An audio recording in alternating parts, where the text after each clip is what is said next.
Welcome back to Investing and Trading Live. Talking about the stock market, the do's and the don'ts of the financial markets. When we talk about stocks, we also get into the different markets like options, forex, futures, cryptocurrency, and just some great opportunities with these markets reaching all-time highs, as we mentioned in the last segment, and just different people out there, as Al was talking about, with the different billionaires, we'll call them, the Buffetts of the world, are selling positions. And this is according to an article, Al, right, that you read? Is that where? Right. Mm-hmm. Okay, we'll have to get that source if we need that. But if they're selling their positions at all-time highs, they're selling at retail. And if the public is going out there and buying at retail, there's a disconnect of where you should be buying and selling. And once you understand supply and demand, that's how you read price charts, then you can make smart investing decisions, buying at demand and selling at supply, which is retail. And we have these investing classes that we do here locally at the Academy, and we train people just like you how to get started in the financial markets. And if you've never been doing that before, or you've been investing and trading for 20, 30 years and looking for more consistency, that it starts with a free investing class that we do right here in Bloomington. We're also all across the metro. We have classes in Maple Grove, Edina, Wayzata. We're going all across the whole metro. Come into one of your locations in your backyard to teach you about the financial markets. Simply just text the word investing to the number 210, and that's for 2 seats, one for you and one for a friend for a free investing class in the metro. Text investing to the number 210. Also, we appreciate our subscribers and followers on the podcast. We are on our way to make this the #1 global financial podcast about the financial markets. So, Al, as I mentioned at the end of the last segment, kind of had a blockbuster week here. Now, there's a couple of weird stocks, we'll call them meme stocks, that really had some crazy moves this week. You look at AMC to start out with. AMC was up roughly 315%. And what had happened was it got to the very high at about $11.62 and then shot straight down. And as of the recording of the show, down 56% from there. So almost half of those gains over half of those gains had disappeared within a day and a half. So it shot up and went straight down. Now, the reason I want to bring this up is a lot of people make their decisions based off of news. They hear something, and I think Roaring Kitty was this new person, or this person that came back and was talking about things. Correct. And shot AMC up. Looking at GameStop, same story. This was at about, we'll call it around $10 per share last week, and went up almost 500%, Al. Now, yeah, that's a great opportunity. But it really kind of is a gamble as well, because first off, you don't know that's going to happen. But what's happening is you're getting the public going out there and buying after price had moved up, right? And that's the challenge with that, is you buy after price moves up, which is typically in a retail area. And you've seen with GameStop as well. That went up to the highs of $64 and went down 46% in two trading sessions. Right. So that's the problem. And now you help people, you remove those emotions, because that would be greed emotions. Now people are having fear. You help people get over that hump, but it's really our core strategy that's designed to remove those emotions. I want you to discuss that a little bit. You know what we're seeing right now with AMC and GameStop, this is deja vu. It happened, the same thing happened with those two stocks before. And they shot up. And this was not over a period of time, which is typically a healthier move up in a stock. 2 days. But when you have a 2-day move like that, here's what happens. The people that weren't in when they saw the first big move up or the first 2 big moves think the emotion, the greed part of their emotion kicks in. They think it's going to keep going up, so they end up buying right at the peak. This happened before. And typically, right near the peak, it's with these stocks, when they have that big a move up, they're going to have an equal move back down very quickly. So a lot of people, I can guarantee you, got burned again, just like a lot of people did the last time this happened. But there still is opportunity there, but the problem with that is it's not consistent. It's a gamble. That's not what you want to do in the market. This is not something that you can count on happening on a reliable basis. So if you want to use a strategy that is going to give you consistent success. It has to be able to identify something that happens repeatably and reliably. And our core strategy is designed to find that. We talk about supply and demand. Those are areas where in a demand zone, that's where there are buyers, the institutional buyers that are ready to move the market up when the price hits that zone. A supply zone is an area where there are institutional sell orders waiting to hit the market as soon as the price gets up here. But here's the key. If you watch what happened to AMC and GameStop, the quick move up and the quick move down, that's not what happens typically when institutions are buying or selling.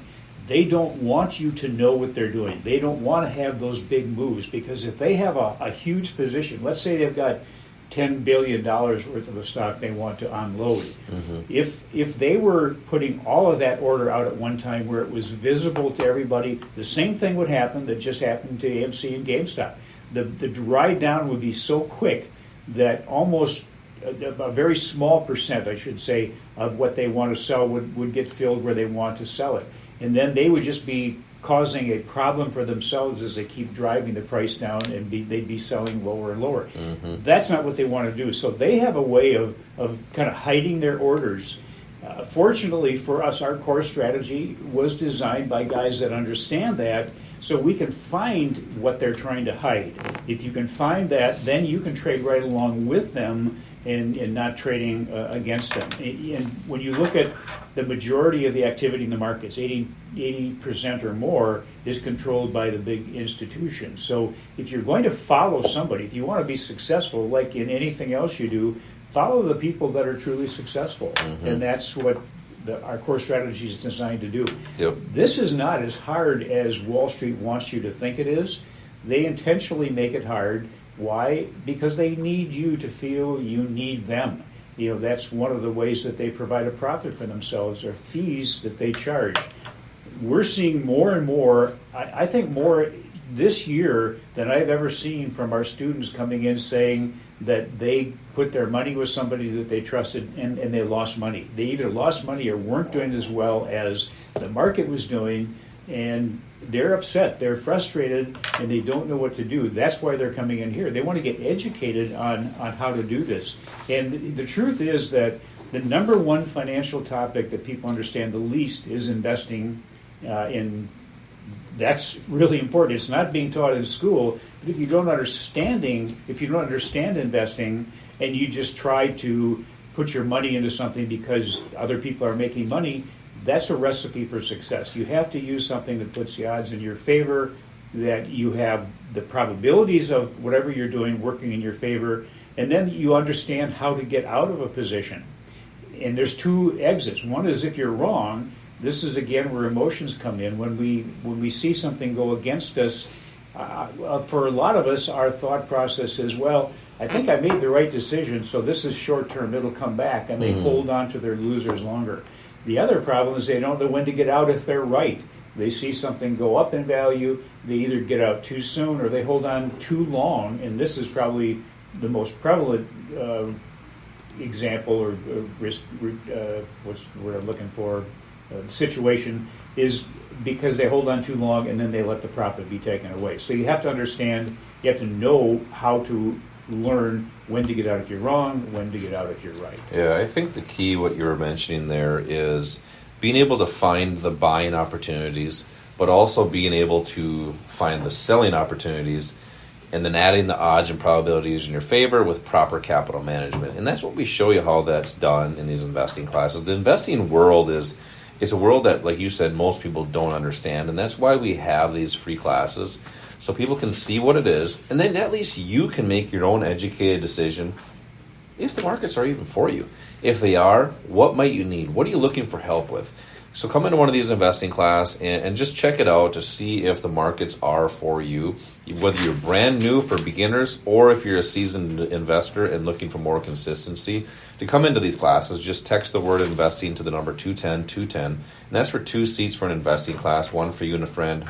Investing to the number 210-210 right now. So Al, I want to just kind of not really shift gears, but we've talked a little bit about stocks.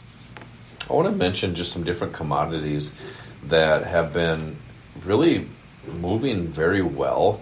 You look at gold, especially gold and silver. You look at gold and silver from October of 2023, gold is up around 30%, which is actually a pretty big move for the gold market. Silver, same story from October 2023, is up about 37%. So that's good for us gold and silver holders.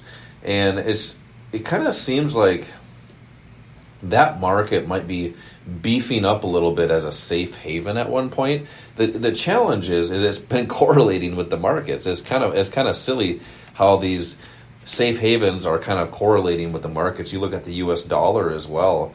The dollar, if I can find it here, let's see. The dollar has, over the past, I'd say, since January of this year, the dollar is also up about 4%. And by the way, that's actually a pretty big move for the dollar. It was up 6%. So with that being up, with the safe havens being up, but also the markets being up as well, the overall indexes, the S&P 500, the Dow, the NASDAQ are also up. Is that some concerning things? Or, I mean, that's opportunities, but it's opportunities to be in different assets too. Right. It's like the market is doing something it's not supposed to do. You know, when the stock market goes up, gold and the dollar are supposed to go down. When gold and the dollar are up, the stock market is supposed to go down. That's the way it has worked before. And that's how a lot of people make their decisions, based on what's happened in the past, what their experience has been. But now we're seeing sometimes these things don't move in the opposite direction like they normally do. Sometimes they move in the same direction. It just makes the decision-making process harder for people that don't understand how to really identify what's important with a trade or an investment. And it gets down to the most important thing, just finding the right price. And the right price, that movement of price is almost always determined by institutional activity. So the real key to success, the secret to success, if there's a secret, is just finding what the institutions are doing and then just following what they do. Let them do all the work. And the other thing that most people don't understand are the types of assets that the pros use. I mentioned in that first segment, we teach you the skills that the pros use. Part of that is using assets that they are probably not telling you to use or not investing your money in, even if you're using them as an advisor. The pros use leveraged assets for additional income, and that financial leverage enhances the value of their investments without increasing their investment. What I mean by that is that with leverage, whatever amount of money you have in a portfolio can actually control something that is a multiple of it. That's maximizing the value of your investment dollars. And if you want to have the opportunity to kind of play with the pros, follow what they're doing, if you want to have the opportunity to maybe beat what the average trader investor is getting, it will probably mean using some of these leveraged assets. Yeah, it's really kind of one of those old comments and stuff that you hear, the old phrases, is find out who's doing something and do what they do, right? In this case, you got to find out who's moving the market. We know the institutions are moving the market because it takes millions and billions of dollars to do that. So now we know that. Now we have to find out where are they doing that. And that's our core strategy, which is supply and demand at its finest. That can't be altered. That's kind of like the law of gravity. That can't be changed. So once you understand that, then you have your strategy. Then you just put proper capital management around that, and that's what we train and teach here at the Academy, is all those different components. And it's not rocket science. You just haven't been taught yet. Just think of any skill or anything that you've done in your past. You had to learn it. And where do you learn it? You got to find somebody who knows what they're doing and how it's moving and how it's done. That's why we have these investing classes. Come into one of these investing classes that we do here locally in Bloomington at our academy. We're also in a neighborhood near you across the metro. Matter of fact, I'll be teaching one in Maple Grove here this weekend. So it's simply just text the word investing to the number 210-210, and that's for 2 seats, one for you and a friend. Text investing to the number 210-210. Also subscribe our podcast if you missed part of the show. And we do appreciate those subscribers and followers. Coming up next, we're going to talk about retirement opportunities. So stay tuned. This is Josh and Al, Investing and Trading Live. We will be right back.